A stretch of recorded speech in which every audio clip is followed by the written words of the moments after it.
Shalom Akim. Before I start this video, I'd like to give all praise, honor, and glory unto Yahweh, Bahashim, Yahweh Shai, Bahashim, Rakakwadash. Alright, Barakatah Yahweh, Barakatah Yahweh Shai, Barakatah Yahweh, Barakatah Yahweh Shai, Barakatah Yahweh, Barakatah Yahweh Shai, man. Barakatah Yahweh, Bahashim, Yahweh Shai, Bahashim, Rakakwadash. Alright, I'd also like to give double honors to the apostles and elders of Great Millstone who taught us the truth and rule well. And I'd also like to give a sincere salutations out there to you, argument to you, Doc, and after teaching this word in sincerity and in faith. Alright, the Heavenly Father, the name in the Paleo Hebrew, which is the Lajawan Kodash, which is holy tongue, is Yahweh, who the world may ignorantly call Yahweh or Jehovah. His name meaning he exists, the existing one. He's the ancient of days, alright? And the name of his only begotten son is Yahweh Shai, who the world only calls Jesus the Christ. The word Jesus is a Latin word. How can that be the name of our Hebrew Messiah if it's not in the Latin name, right? And when it break it down, translated into English, the word G meaning earth, and the word sus meaning pig, all right? Jesus means earth pig, all right? You're calling upon a pagan deity, all right? Words have vibrations, okay? That's why you must choose the names Yahweh, Yahweh Shai. The name Yahweh Shai means he who saves or he who delivers, which lines up with the scriptures, okay? Now today I have a testimony of a dream that I had, okay? So I had a dream. So it involved a demon torturing animals. And the Most High knows how much that I love animals, okay? You know, I would be a veterinarian if I could, okay? But nonetheless, you know, I'm not trying to go to college and get involved in that system or nothing, okay? But nonetheless, you know, I love animals, okay? Animals are a huge passion of mine. You know, I love taking care of animals, seeing different kinds of animals. I'm fascinated by the Heavenly Father's creations, okay? You know, they're beautiful to me. They're amazing to me, okay? They mean a lot to me. Like, I love dogs, cats, horses, dolphins, you name it, just animals, all right? And so the demon in the dream, it sounded like a girl, okay? It sounded like a girl. I never seen her face, but the demon had long hair, and it took the form of a chick. And it was a random FaceTime call that I got during the day. I was on vacation somewhere. Or I was somewhere in like a hotel room or something. I was basically catching hell in the dream. And this lady had called me. And I was like, who's this? And she like never responded. She just flipped her camera around from her face. I never seen her face. And it was showing animals, all kinds of different animals. I'm like, oh, the demon was tempting me, playing with me. He's like, you know how much you love animals, killing. You know you love animals, this and that. Animals mean a lot to you. Animals are important to you, right? I'm like, yeah, you know, I love animals, this and that. You feel me? Like, I love animals, okay? And so the demon takes a puppy, throws it on the ground and starts torturing it and kicking it. And then it literally eats it, all right? Then the demon says, oh, damn. You know, I ran out of Popeyes and shepherd's pie to bake the animal meat in the oven. So I was like, what the fuck? And so I literally like astral projected through the phone into my current, like, where she was at. And I was watching her shop, and I was like, why don't you just get them recounters, Popeyes? Who the fuck are you eating animals? You know, it's like for my language, but I was mad because I care about the animals, okay?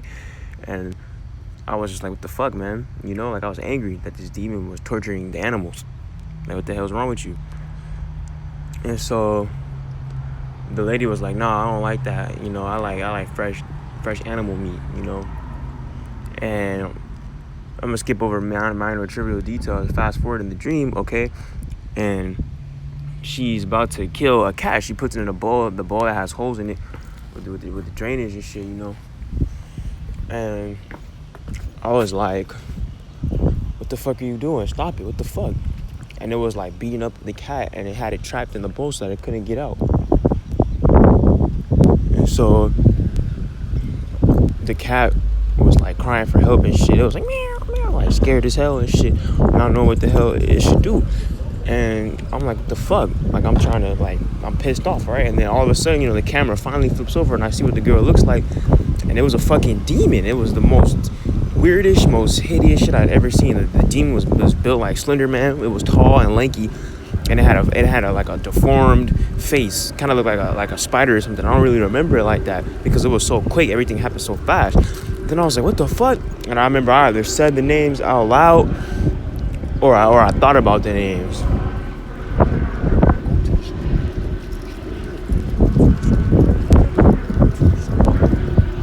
Why is this nigga following me?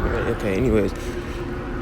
And so I remember that I had either thought about the name of the Most High or I called on the name of the Most High in the dream. I was like, Yahweh Hashem Yahushua, and I woke up instantly. I just remember being like, what the fuck? Like, that shit was like really vexing to my spirit. And I was just like, damn, like these demons have been attacking me in the world. They've been attacking me in my dreams. But you're not really in this truth if you're not really getting attacked by demons, man. It was trying to like once it showed itself to me, bro, I felt like my spirit and my body like got vexed, and I kind of like froze in the dream, and then I instantly woke up when I said the names, and I was like, what the fuck? Like, that shit was powerful, man. Proverbs 18:10. Hold on, Slakia. Bro, go. I'm on the phone. Like, what are you? Slakia. And so Proverbs 18:10 talks about how the name of Yahweh Hashem Yahushua is a strong tower. The righteous run into it, and they're safe, man. You call them like the names of Yahweh Hashem Yahushua have real power in them. Okay, they're not just some made up fictitious names like Yahweh or Jehovah or just Jesus Christ. They have these names have a different vibration. You can really feel the power behind these names. Yahweh. That's a powerful name. You feel me? You can really understand and you feel power behind those names. All right, And this is all part of the truth, man. Because when you come into the truth, man, you have to prepare your soul. You have to prepare yourself to be tempted. You have to prepare yourself to deal with unrighteous dealings. You have to prepare yourself to be tested and tried, man. Sirach 2:1, my son, if thou comest to serve Ha'ar, prepare thy soul for temptation.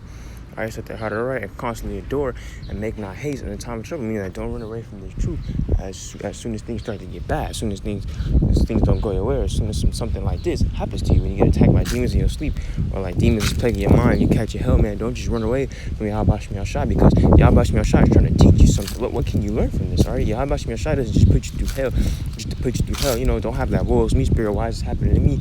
Have a spirit of what can I learn from this? What is this? What is Yahweh Hashem Yahushua trying to teach me? What is the Most High trying to teach me? Okay. In verse 3, cleave unto him and depart not, that thou mayest be increased unto thy last end.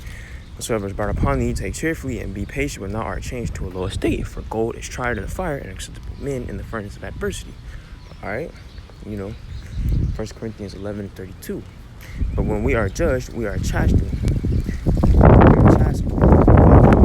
That we should not be condemned with the world. Okay. Wherefore, my brethren, when ye come together to eat, tarry from one another. All right. So, we should not be condemned with the world. Right? We're not going to receive the same judgment with the world, because we're receiving our chastisement and our judgments for our past life and everything that we've done right now. I catch this hell for Yahweh Hashem Yahushua while going out there and being a martyr for him, preaching his word in all sincerity and faith, and preaching his gospel for all the nations to bear witness to it. Okay, so that the end can come faster.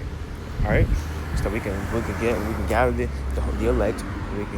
The elect can be sealed, and then all hell can break loose, and then Yahweh can come back and redeem us. Okay, Hebrews 12:7. If ye endure chastening, Yahweh Hashem doeth with you as sons. For what son is he whom the Father chasteneth not? But if ye be without chastisement, whereof all are partakers, then are ye bastards and not sons? Furthermore, we have had fathers of our flesh which corrected us, and we gave them reverence. Shall we not much rather be in subjection unto the Father's spirits and live? For they verily for a few days chasten us after their own pleasure, but he for our profit, that we may be partakers of his holiness.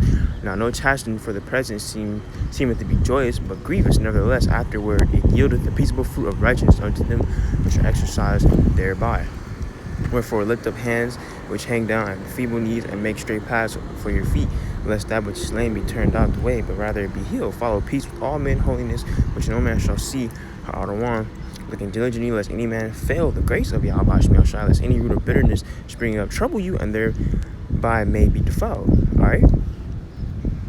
You feel me? So we gotta endure chastisement and take solace in the fact that Yahweh Hashem Yahushua is doing this to build us up and to make us better men and to make us stronger in the faith and to ultimately build us up in the spirit, so we can continue preaching His word in all sincerity and in faith.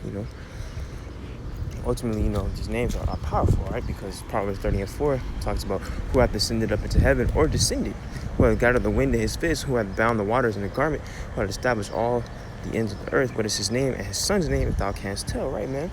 Calling those names is powerful. We rebuke demons in the names of the Father and the Son. We rebuke demons in the names of Yahweh Yahushua. We cast curses in the name of Yahweh Hashem Yahushua. We send prayers up in the names of Yahweh Hashem Yahushua. We bless our food in the names of Yahweh Hashem Yahushua. These names are powerful. All right. Yahweh Hashem himself be death. All right. So These names are very powerful, okay? But that's all I have. The Spirit, I pray that the lessons edifying us also to give all praise, honor, and glory unto Yahweh, Bahashim, Yahweh Shai, Bahashim, Rakakwadash, Wa Abba, Baba, death to America. Until next time, I say Shalom.